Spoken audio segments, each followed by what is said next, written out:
Hi, I'm Biz Cush, a life coach and therapist, and your host here on the Awaken Your Wise Woman podcast. We're talking to women all over the world who found their way back to themselves, to their inner knowing, to their intuition, to their wisest self.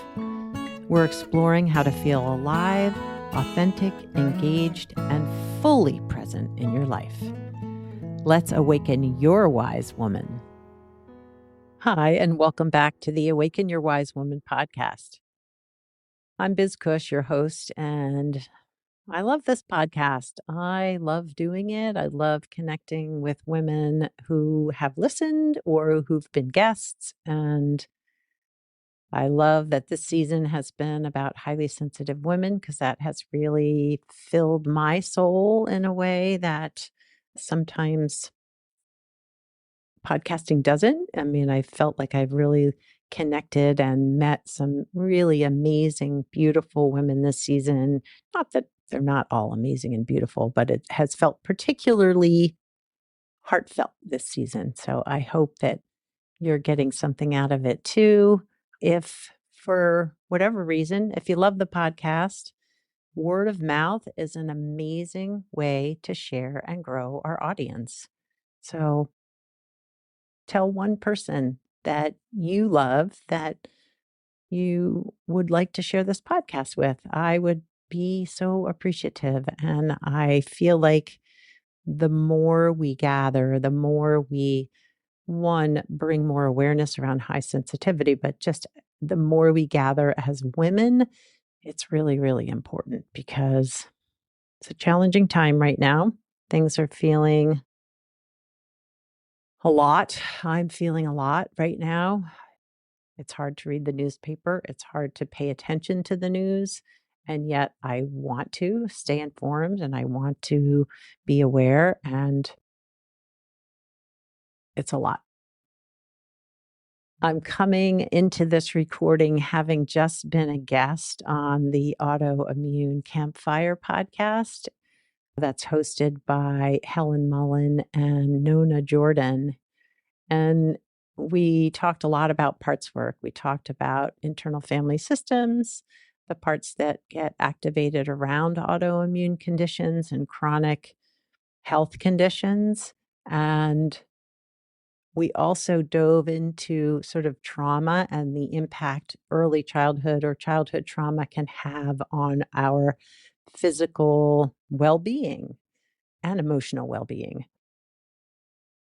It was something I was going to talk about today anyway, but from a different context of using parts work around attachment wounds and early childhood developmental wounds, emotional wounds. And it also feels important to connect it to chronic health issues and chronic autoimmune diseases because as research is showing, often those early childhood experiences, what they are calling ACEs, adverse childhood experiences, it does impact our well-being, our overall health, our mental health, and I guess to me, the hopefulness that as we work with our system of parts that had to develop around those challenging experiences early in childhood, the better we can take care of ourselves when maybe our conditions flare up. I have a chronic health condition that I've talked about here on the podcast, but I work with clients who have chronic autoimmune conditions. And it really, to me,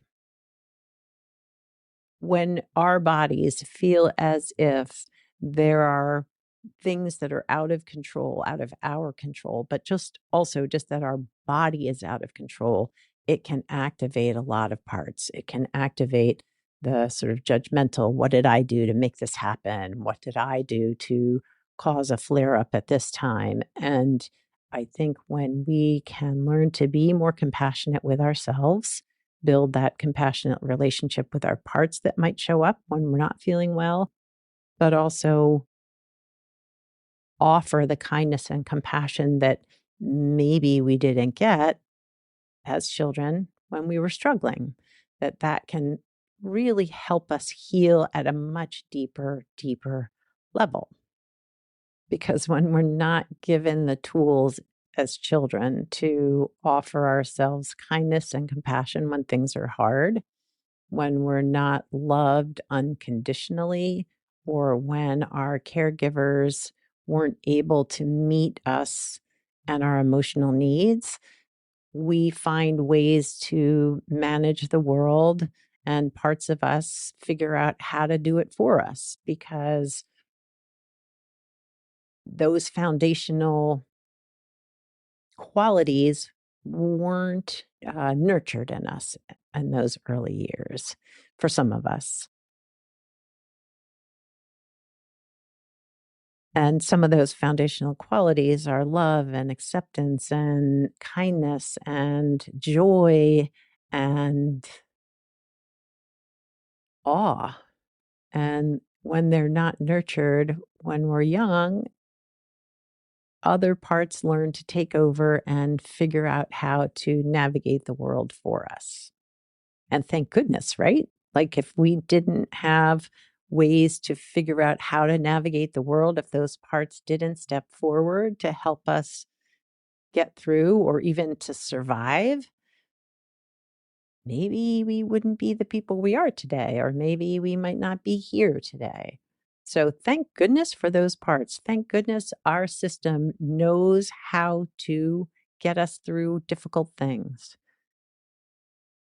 And some of the ways we learn to cope, some of the ways we learn to get through tough stuff as children is we develop these very adult like parts. So maybe you were a parentified child, right? You were taking care of your parent because they emotionally weren't able to take care of you. And if they were unable to care for you when things were bad, you found ways to make sure that they were supported. Maybe you found other people in your life that demonstrated a healthier way of relating. And so maybe there were other attachment figures in your life that really helped you get through and that you found that connection with to yourself to help show those good qualities of yourself to you. But also sometimes we develop a very, very intense inner critic, one that is honestly always looking for ways to keep us from making mistakes or keep us from humiliating ourselves, keep us from doing bad things. And sometimes that inner critic can be so overpoweringly loud that it can cause depression and anxiety. And so, learning to better understand the inner critic so that it can still do the job of keeping you safe, but maybe in a kinder way can be really, really, really helpful. Another part that might develop is a very hyper vigilant, that's what we call it in the therapy world, a hyper vigilant part. So, a part that is scanning for danger, that is looking for possible unsafe people, unsafe circumstances. It's so sure that we're in danger and it's afraid we're going to be hurt that it's always scanning. And I know I have a part like that that has calmed down over the years because I've learned to work with it, to show it that my life today is safe, to show it that where I am today is different than where I was as a child, where things really at times were not safe for me. And so that hypervigilant part still plays. It's not quite as vigilant as it used to be, but it still is on guard or is very watchful for potentially unsafe people, people who I feel this part feels might not be healthy for me. And you know what? I appreciate that because there are times in my life where I have been in relationships that weren't healthy that I didn't fully recognize how unhealthy they were. And so this part is really helping me stay emotionally safe in my relationships.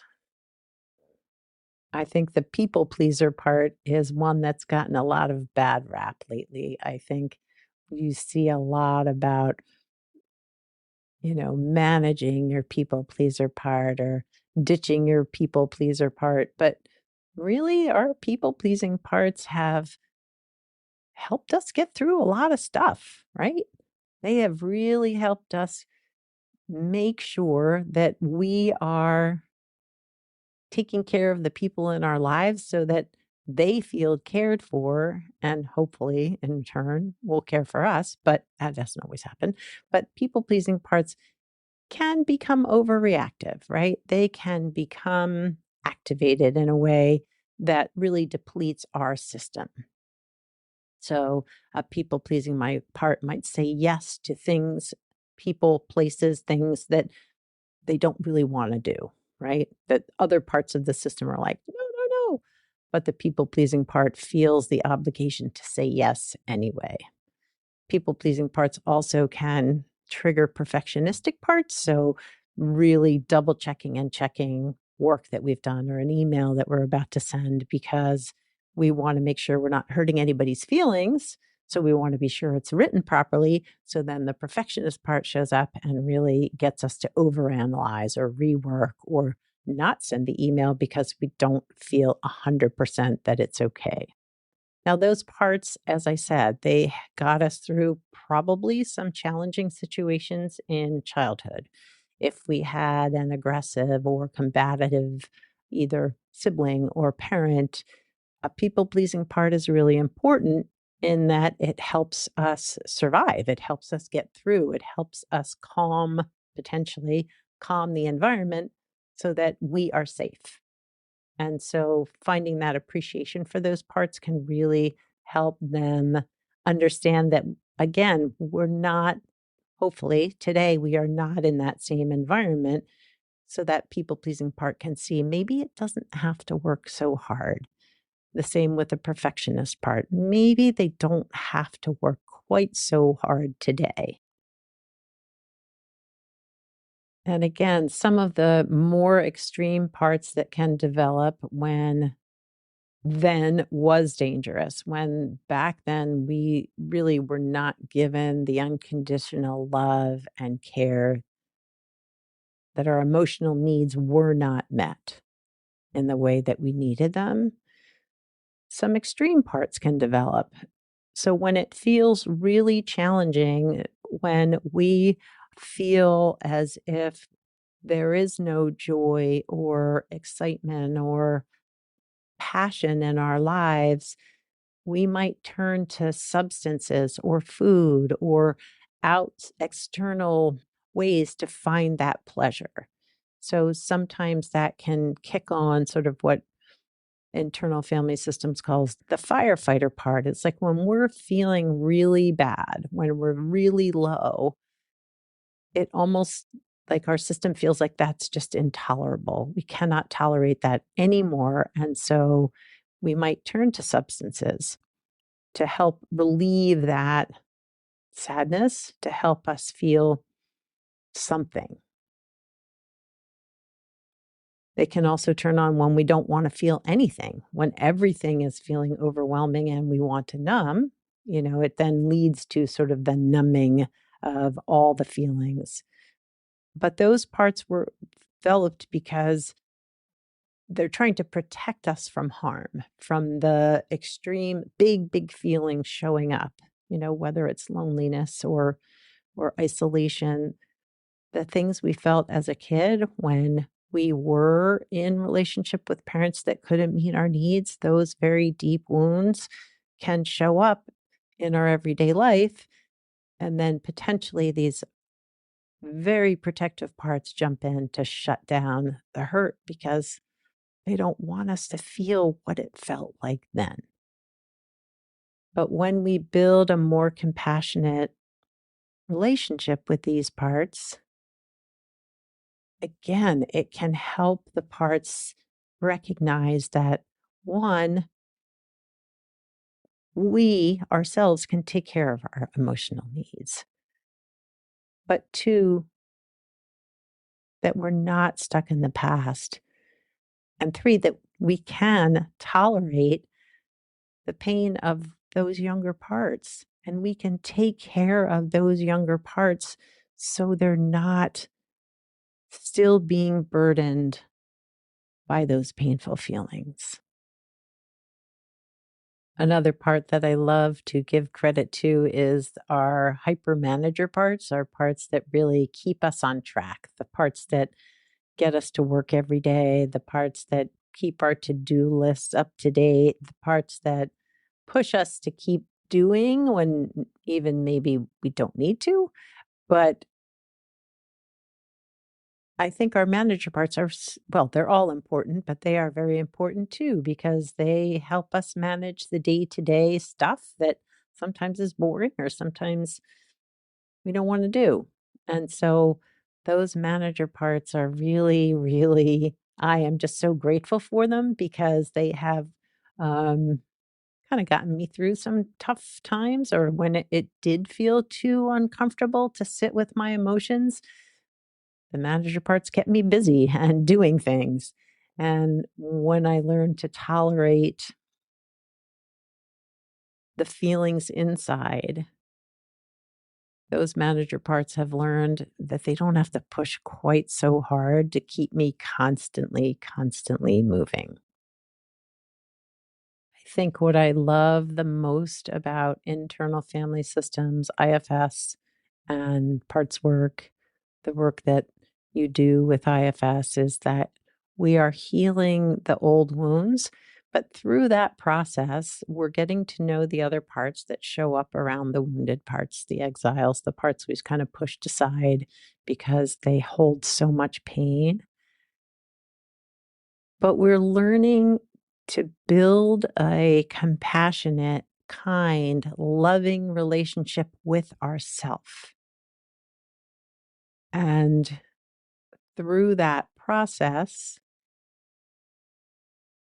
all parts of us, learn to trust our self energy,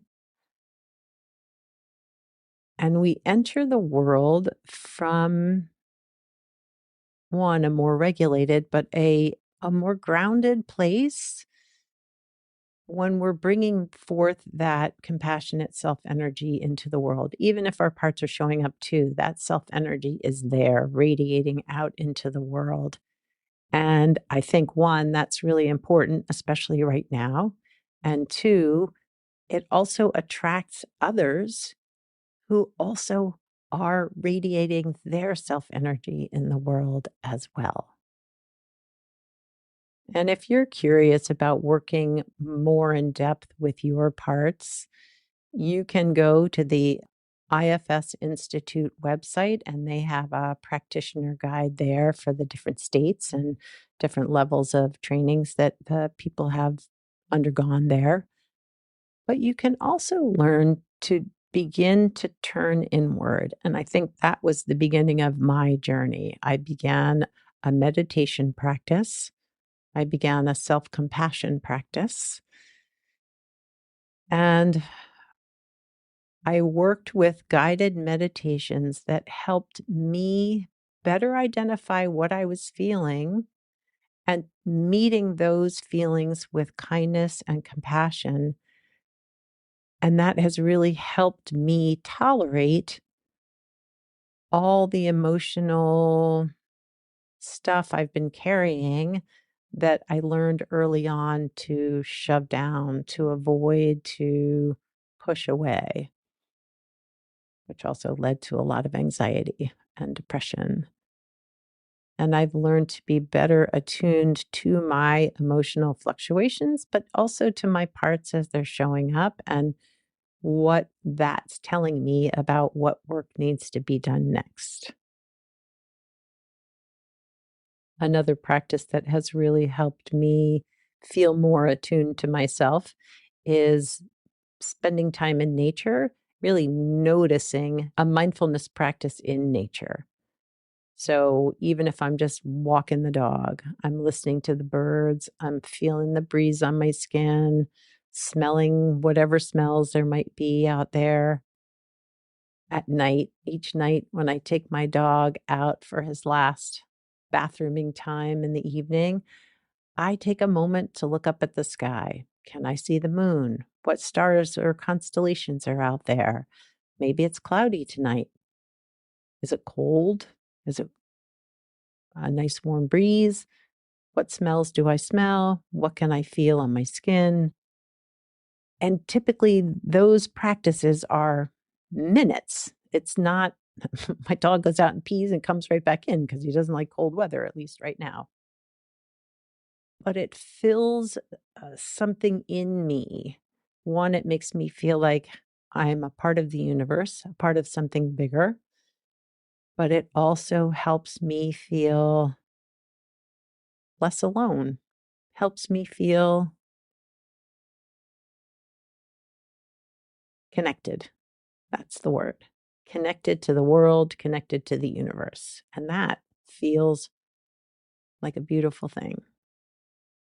And lastly, two more things that can really sort of build that inner self awareness are paying attention to your needs. So if you're aware that you are hungry or need to go to the bathroom or you need to rest, can you take the time to take care of yourself and those needs? And it might be that you can't take care of the need in the moment. Say you're really exhausted, but you're at work and you can't go take a nap. You can honor that that's what you know what you need and you wish you could take care of that need right now, but that maybe you will take care of it when you get home, that you will do your best to take care of yourself at a later time. It can also mean you're meeting that need in the moment. Like if you have to go to the bathroom, take yourself to the bathroom, right? I can't tell you how many clients I have, and even my husband, who will say, "Huh, I got home today and realized that I never peed." I'm like, "What?" I personally, I go to the bathroom all day long, so there's that. But I think it's really, really important to be attuned to your body because your body is always letting you know your needs, always. But we're not always listening. So if we can be attuned to our needs, meet ourselves with compassion around those needs, and take care of them when we can. Very, very important. And that brings us back to the beginning of where we started. That as a child, when your needs weren't met, obviously, if your physical needs weren't met, that is really, really devastating and a whole nother layer of self care that might need to happen. And when your emotional needs aren't met, it might not be as clear as the physical needs. You might not have as great a sense of deprivation, if that makes sense. But when our emotional needs aren't met as children, we do find ways to cope. We find ways to get through. We find ways to minimize our needs if they're not going to be met because it feels devastating that they're not. So, the work that we do in adulthood is taking care of those needs today, meeting ourselves with kindness and compassion, loving those parts that maybe we don't understand so much, but we're working to better understand. Taking care of those physical needs as they arise, or meeting ourselves with compassion when we can't take care of them in the moment. When we can build that kind, compassionate, loving, caring relationship with ourselves, with our bodies, with our needs, with our emotions, we are showing up in the world from a different place. We're showing up in the world from our self energy. And that is a beautiful thing. Yeah. Well, if you are a highly sensitive woman who needs support and guidance, I am here. And you can find out more about working with me at elizabethcush.com. Cush is spelled with a C. If you are a resident of Maryland or Delaware, I offer psychotherapy services, and you can find me at progressioncounseling.com. And if neither of those things are what you need or the right fit for you, there are practitioners out there that do parts work, that work with our internal energetic systems, that can help you build that loving, caring, kind relationship with yourself. And if you're already in this work, keep doing it. Keep doing it because the world needs it. We need it. And I honor all of you who are either striving to do the work or doing the work right now. Well, thanks for listening.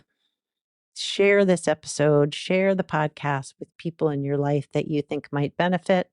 Even sharing it with one person makes a difference. I hope you have a wonderful week. I hope you take care of yourself. And I look forward to connecting with you next time here on the podcast. Thanks for listening to the Awaken Your Wise Woman podcast.